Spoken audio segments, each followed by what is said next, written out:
What's up, everybody, and welcome to ITG Daily, the show that brings you the hottest in gaming news. I'm Drew Bosley, and that's the one, the only Scott Savage. Scott, what's going on, buddy? That's right. Oh, well, I've been trying not to get into new games because, well, 'tis the season for new games, but I'm looking for a military shooter. I think I mentioned this last night. I'm not really sure what we're getting anytime soon. Immortals of Avium looks great, but it's not that boots shooter. No, it's funny. You know, I had a bit of a craving to go back to PUBG. I was like, it's been a while. I could do that. Yo, what's up, Nerdcast? Yo, I can't say much right now, buddy. Just stay tuned. I know what he's talking about. Just stay tuned. Or rather, I don't know much about what he's talking about. Would be more accurate to say. Yeah. I haven't talked to anybody yet. It's been, it is one of those things. You will find some burning questions too. There's a lot of burning questions, and we've got all your answers usually when we can, when we're not embargoed on redacted titles. But you can make sure to join us when we are able to talk about everything over at InsideTheGame.ca. Oh yeah, YouTube channel as well. Website. You got me all muffed up this morning here. Yeah, InsideTheGame.ca. Those TV streaming networks like our friends over at Roku, Amazon Prime, Samsung Plus. Don't forget as well as what being live over on YouTube.com/InsideTheGameOfficial and Twitch.tv/theofficialITG. And thanks to our friends over at Fired Up Network for all the podcast services around the world. Scott, let's get into today's show. I liked your intro there. Around the world. getting into that radio voice. With sources talking, many are starting to think that there could be a Nintendo Direct this week. What do they have to show us now that The Legend of Zelda Tears of the Kingdom is out? What's next? Are we getting an indie showcase? It's kind of where I'm lending my ideas too, but we'll talk about it. Hideo Kojima will be involved in the Death Stranding movie. I would hope so. And Obsidian responds to Avowed's graphical showing at its showcase. That one had me a little puzzled. But let's get into it. Well, Tom Henderson. Kojima's in Cyberpunk now. It's got me thinking, do you think he's going to be in his own movie? Is he in Cyberpunk? Really? Yeah, I'm pretty certain I've seen clips of him in a nightclub. Well, I think he hangs with Johnny Silverhand. Makes sense. Nice. Yeah, that does make a lot of sense, actually. Yeah, various sources suggest a new Nintendo Direct this week. Tom Henderson over at Insider Gaming. Various sources have suggested that a new Nintendo Direct is due to be released sometime in June, specifically this week. According to Brazilian website Universo Nintendo, the content creator Nate the Hate, who has accurately leaked news in the past, Nintendo would have a new Direct later this week. Translated, though, according with information obtained by Universo Nintendo with trusted anonymous sources, the company should make a presentation with news with a Nintendo Direct next week until June 23rd. The format of the presentation, if it's a mini or a general, is still unknown, but we understand that due to having first-party titles within an announcement and updates, the company wouldn't use the partner showcase format as an option. Scott, what are your thoughts? Yeah, I'm wondering if they are going to do a Direct, even if it is a short one, what do they have to show? Is this going to be an announcement, things we have no concept of already? Because if I try and think, there's not a whole lot known about Nintendo, but coming up with first-party titles, like you say, Zelda's already been dropped. Is there a new Mario Kart? Probably not. I would bet money on not. Is there an F-Zero? Absolutely not. Yeah. So what does that leave? Pikmin 4 is coming down the pipe still. But beyond that, some Splatoon 3 DLC perhaps. But I think that's already been announced. It has just yet to come to fruition. Would we see Metroid Prime 4? That's the big one I'm hoping for. Right? It feels like a bit of a hope, a bit of a dream, that one. I think it's more of a pipe dream that we're going to see anything on that at all. I think if we get into a showcase or a show direct, Nintendo Direct is just going to be a mini showcase. And I don't think we're going to get anything. I think we'll get some cool stuff, but don't expect like a Tears of the Kingdom reveal, right? Like, I don't think we'll be getting into that level. I think Nintendo is banking this year alone on just Tears of the Kingdom, and then they're just going to kind of walk away, put their hands up and go, oh, here comes Pikmin 4 for those who enjoy that particular franchise as well. And that's kind of it, right? Like, what else is left? Yeah, I'm really not sure what else you could pull from. Are they going to introduce something to do with Pokemon? I know nothing about the Pokemon scene right now. Right. I'm wondering if mainline games could be a given at this point, based on how long it's been. But I don't know if they're going to. Nintendo maybe wants to readdress some of the midline games and slow themselves down. But, well, is that often the decision to slow down? No, not in the gaming space, right? There is no slowdown here. We just constantly go. Usually. No, not at all. It's one of those, man, what's next, right? We always want to see what's next. We've been in Tears of the Kingdom now. I'm still plugging away at that game. I was just on it the other day, 45 minutes into a battle and lost. It was like, oh. No, it's enough to put the Switch down for a bit. Yeah, I'm like, okay, I'm just gonna walk away right now. I'll come back to this after. It was definitely one of those things, but it does make you kind of question: would they reveal the next Switch, Scott? Like, you want to set the bar moving forward now. We've already got our PS5 and Xbox Series X for so long. We've been waiting so long to see what comes out for Nintendo as the next platform. Is this the opportunity? No, I'm going to be honest and don't think so. I really don't think they reveal the next at a direct. I don't know if that's the way they would want to do that, but they're going to showcase it somehow, right? But it would be nice to see the Switch too. And oh, by the way, you can bring your save and your game over with Tears of the Kingdom to the next Switch. But that's just like, that's such a dream world right there. I don't think that's going to happen. No. The only thing you generally carry from one Nintendo product to the other is the charging cable. Oh, right? Yeah. So I don't know. We'll see. We're definitely overdue for the next Switch, but we're also, I think, overdue to see what the lineup looks like. When we talk about the showcases just wrapping up last week, Scott, can you believe it's been a week already since we've had the Xbox showcase? Oh, it feels like it's been such a blur. We do take in and digest games all the time. But with them showing Xbox, PlayStation, even Ubisoft showcase, they're front running for the next year in past, right? To see what's coming out next. We really don't know what that lineup looks like for Nintendo. Now that Tears of the Kingdom is here, everybody's been waiting for Tears of the Kingdom. Now that's here, we're like, what's next? Like, why do we care now to continue with Nintendo? And I think that's what they need to show us is what's next. We've had our Xenoblade. We've had our Fire Emblem. We've already had the kind of main staple hits for this console generation, and they're very recent, as of a year ago or shorter. So it really seems like it would be either the time to announce, here's the next wave of your kind of mainline titles, or we're going to pivot. We're going to pivot soon to new hardware. And I'm thinking of the Xbox Series Series S rather, got a new version of it too. So the pressure is just keeps building and building under Nintendo to do something, please. Yeah, it's been, well, so you said, right? 7 years. We're long overdue for Nintendo to do something. Granted, when you take a look at the Tears of the Kingdom, it's beautiful and handheld. The minute you put it on the big screen, you're like, woof, this is showing some outdated tech, right? It's kind of... Actually, it's interesting. I was playing Battlefield 1 last night, and that is also a 7-year-old game. So just to take a look at the kind of age and the time that's passed, it really has been. It's 7 years on now. It's been quite some time. It has been a while, right? It's one of those things. Two Battlefield games, for example, have come out in that time. Yeah, one successful and one not so successful, but that's a whole other show. Yeah. But I don't know. We'll see if we get the direct. Hopefully we'll find out something soon, and hopefully they have a lot. I'm sure they have a lot to show. Just curious what they can actually reveal. Is it ready to go? And when are we getting the next Switch? Switch 2, Super Switch, whatever we want to call it at this point. Do you think they stick with the Switch branding? If Nintendo follows their traditional thing, it'll be the new Switch, or the Switch XL would be the easy joke, but that's already, I don't think that's happening. It is the XL version, I think, in its current form. Well, here's the thing, right? I like the way PlayStation does it. It's PS1, 2, 3, 4, and now we're in 5. We know what generation we're in. When you go over to the Xbox, you got the Xbox One, you got the Xbox One X, you got the Xbox Series X, you got the Xbox Series S. It's like, okay, where are we? Like, it is so confusing. The Xbox original is not the one. Well, that's just it. If you were someone who's not like us, right, where we talk about this on a daily basis and are heavily involved in the gaming space, and you're looking to get into the Xbox platform, you're kind of looking and going, what platform am I getting here? Why do I want the Series X over the S? And what's the difference in this, that, and the other? Or what is the Xbox One? Shouldn't I just get the Xbox One? Isn't that brand, like, what a marketing jumble that turned out to be. Hopefully they'll fix it whenever we get in the next generation.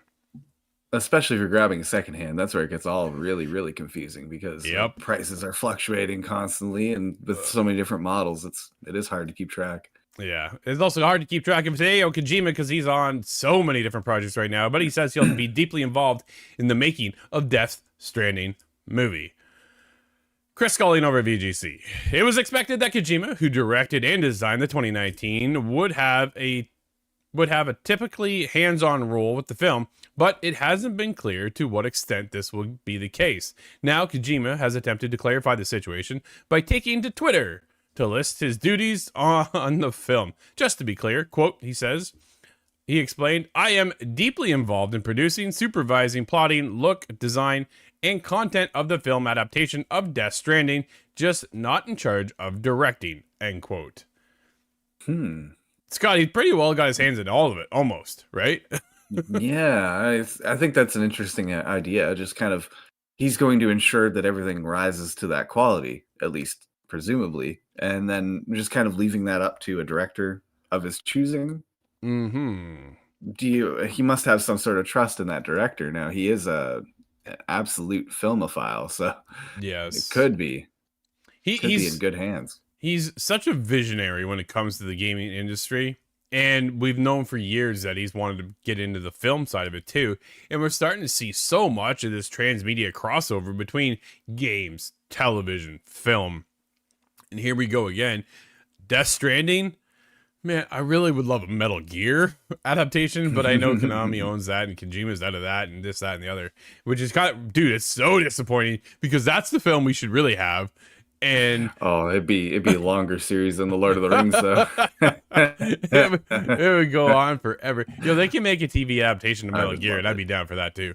But either way, Death Stranding, I might. Okay, so I never finished Death Stranding the game. Maybe I'll have to watch the movie and just get that out of the way, and then I'll know what happened. I don't know.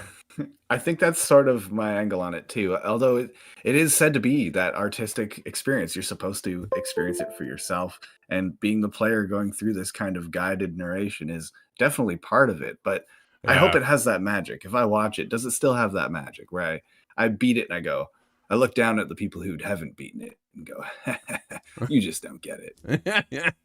Yeah, I probably won't get it at the end of the day. I don't know. It's such a weird game. I know people either love it or hate it, and I had a hard time getting into that one. But at the end of the day, it's kind of, man, I hear people keeping talking about it, and I'm just like, do I just jump back in, give it another shot? Sometimes it takes 2 or 3 times to really click, and then you're in. And I've had that experience in the past, but No Man's Sky was not one of those. I've tried 5 times. I cannot get into that game at all, which makes me a little worried for Starfield, but that's a whole other I still haven't given that one my try either. Yeah, I don't know, man. When Norman Reedus says he doesn't even know what's going on, like, what's that tell you? So I just I don't know. We'll see, but I'm anxious to check out the movie. I think I'll check out the film versus play the game because I just don't have enough time in the day to go back to play something I struggled with beforehand. But sit down for an hour and a half, 2 hours, I could probably do that. I would expect probably between 2 and 3 hours. Just a hazard a guess there, but that is a lot shorter than the 30 to 40 I believe it takes to finish the game. When do you think we see the film? Oh, that's a good question. That's the bigger question. If it has begun filming, I would say probably still 3 years. Yeah. It's hard to say because I'm not sure how quickly you turn around a movie, but filming and then all the different posts that's going to happen, which is going to be extensive if I had to imagine. Absolutely. Yeah, it's going to be a while. But Scott, let's get into Obsidian as they respond to concerns about Avowed's Xbox and PC visuals and scope. Jess Gordon over at Windows Central had this to say. A while ago, I shared some thoughts on the very early Avowed preview footage I saw and described it as sharing common DNA with Outer Worlds. Dude, I always get Outer Worlds and Outer Wilds confused, but yeah, Outer Worlds, that's the Obsidian game, which I heard is fantastic. I started it, never finished it. It's just so many games. We played it years ago now, and it was fun. It had its own place in the Obsidian lineup. Yeah, those assertions may be unfair, though, according to one of the game's developers. At the Xbox Game Showcase, Microsoft Studio Obsidian showed off Avowed, the firm's latest AAA game following 2019's incredible space RPG, The Outer Worlds. Obsidian has been on something of a roll in recent years after a strong showing in the narrative adventure title Pentiment. Dude, I cannot get into that game. You like that one a lot more than I did. And in the microscopic adventures, I see the art behind it. Yes, you do. I as an artist myself, I could not get into that vision. But as of Backyard Survival, Grounded, that was, dude, Grounded was cool. Like Grounded is a solid game. I really liked Grounded. I want to play more of that game still. Yeah, good luck. After a debut, I need a squad. CGI trailer some years ago, fans who were wondering how Avowed would present. And last week, their questions were answered. Avowed is a fantasy RPG set in a similarly excellent Pillars of Eternity universe. Pillars of Eternity was a Kickstarter-backed homage to the Baldur's Gate and other CRPG Obsidian's originally made its name on. The title on the Xbox Game Pass of both console and PC, and remain a truly rewarding game for fans of more classic isometric role-playing experiences. For more typical audiences, though, Avowed should be the answer. Set in the living lands, Avowed will allow players to experience a tighter narrative experience, focusing on personal character-driven stories and companion gameplay. The choices and consequences that impact outcomes of the quest, you'll be able to take on traditional RPG archetypes, including wizardry, stealth assassin gameplay. There's me, Scott, right there, buddy. Stealth and assassin gameplay. Or a defensive warrior role in worlds that looks beautiful as it looks brutal. Scott, this is a long article. In an unofficial preview of the leaked pre-alpha footage, I described the game as sharing more colorful notes we saw in The Outer World.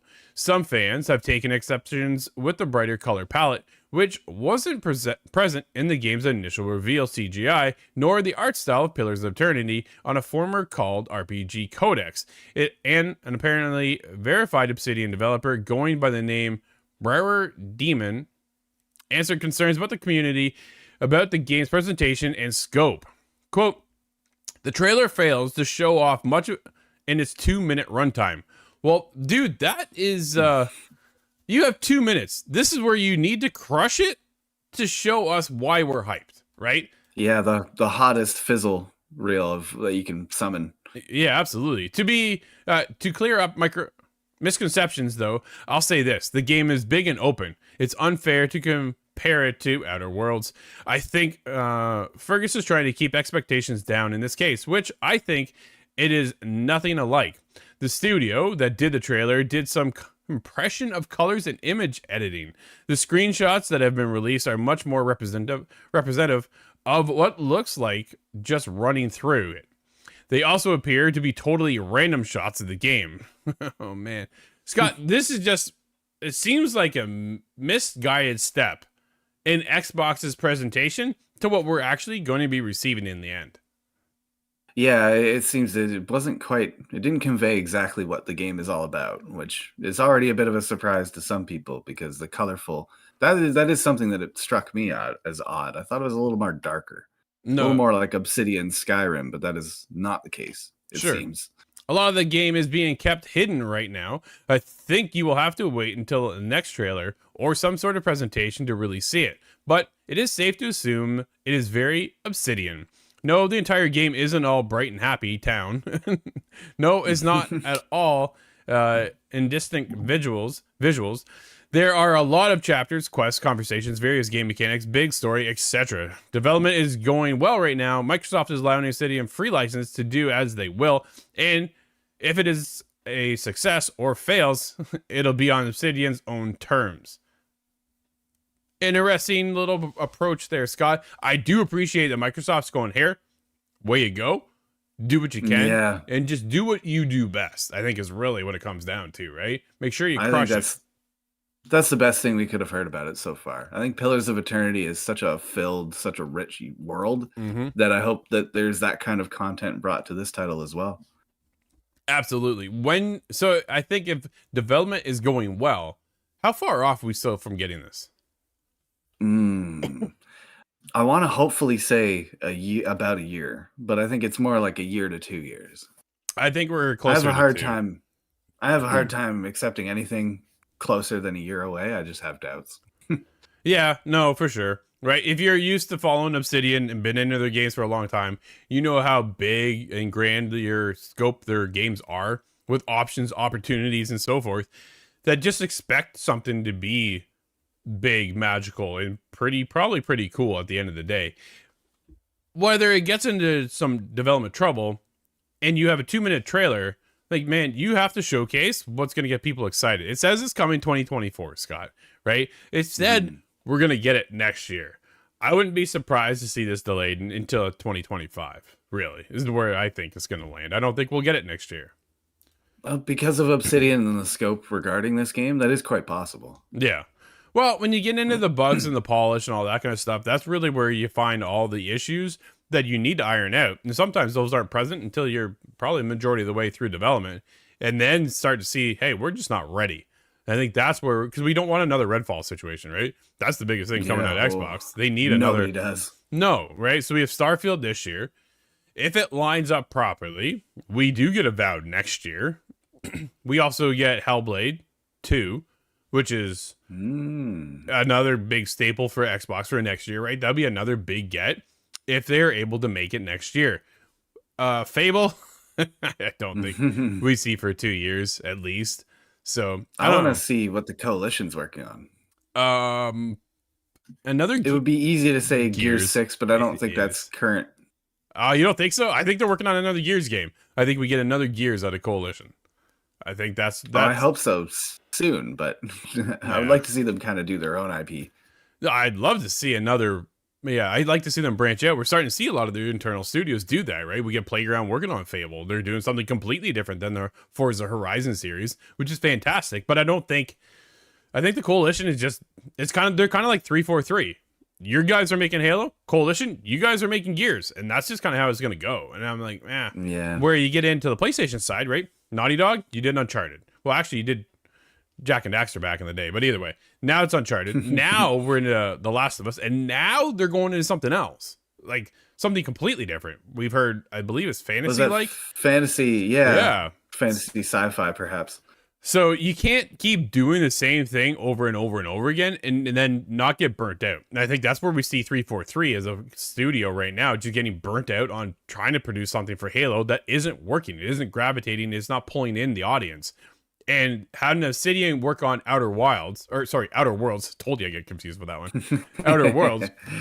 And then let them go into Avowed, I think is the right move. It allows them to branch out, still stay with the Pillars of Eternity, something that they are familiar with, but yet bring in a new perspective and something that's probably invigorating for the studio to make something new, a brand new IP, and kind of rejuvenate instead of working on the same thing over and over and over. I kind of feel bad for San Diego Studios when you talk about MLB The Show, because it's MLB The Show. All right, we just did 23. Now we're on to 24. And that's all they do is baseball, baseball, baseball, right? Sometimes you just get burnt out. Unless you're hardcore baseball, then maybe it works. Maybe it doesn't, Scott. What do you think? Oh, it's a lot of the same rinse repeat. We've seen that with a lot of the long-standing anything sports related, first of all, but then Mega Man, that was happening with the Mega Man team probably about a decade ago. But the yearly releases and the same project over and over, it certainly burns everybody out in the same way that you don't want to eat the same dinner every night. No.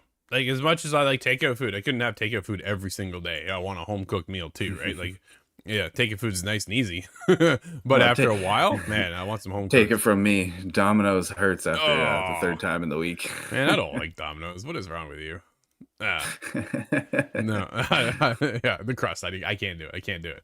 But Scott, what have you been playing over the weekend, dude? We're almost done. We got about a minute left before we wrap up the show. We always talk so much about some of these things that it just keeps us going. Yeah, it was a bit of a weekend just kind of skipped by. I remember a whole lot of UFC I watched, but other than that, just a lot of review game, playing a little driving game. Not sure how much I want to talk about it, but it's quite relaxing, and I've been enjoying that actually. I got the little racing wheel out. Nice. Well, that's cool. For myself, it's been a redacted title. Look for that one soon. From there, it's been a little bit more Tears of the Kingdom. So I said 45 minutes into this battle, and I just wanted that tower. If I can get that tower, then man, I open up that part of the map. I'm like, give me that tower. And dude, I just ran into this rock creature. I'm like, what is this? And I got to figure out how to beat him. Just everything I hit him with doesn't even fizz on him. I mean, he just kind of looks at me and keeps coming at me. I'm like, no, run. We're back in Grand Theft Auto too. We are. Online. Oh man, I want to go to the casino. I'm telling you, what a mess that game can be sometimes. But it's a lot of fun. It is a ton of laughs, and they're always clipping something because there's something cool happening. But Scott, just like that, everybody, we're gonna wrap up today's show. Thank you so much for hanging out with us. This has been ITG Daily. We'll be back tomorrow. I'm Drew. That's Scott. We'll see you inside the game.